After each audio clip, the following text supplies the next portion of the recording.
కచుడు దానికి సంతోషంగా ఒప్పుకున్నాడు. అతడు శుక్రుడి వద్దకు వచ్చి అత్యంత వినయంతో నమస్కరించి, మహాత్మా, నేను బృహస్పతి కుమారుణ్ణి. విజ్ఞాన సంపన్నులైన మీ వద్ద శిష్యరికం చేద్దామని వచ్చాను అని అన్నాడు. శుక్రుడు చాలా సంతోషంతో అంగీకరించాడు.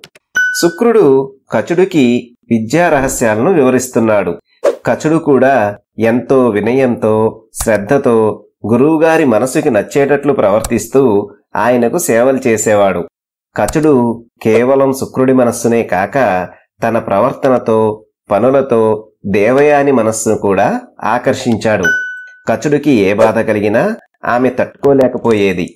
అయితే కచుడు శుక్రుడికి దేవయానికి ఇష్టుడు కావటం రాక్షసులకి నచ్చలేదు. దేవయాని కచుడు దగ్గర కావటం తమకు ప్రమాదమని వారు భావించారు. రహస్యమైన మంత్ర విద్యను శుక్రుడు కచుడికి నేర్పితే తమ మనుగడకే ప్రమాదమని వాళ్ళు అనుకున్నారు.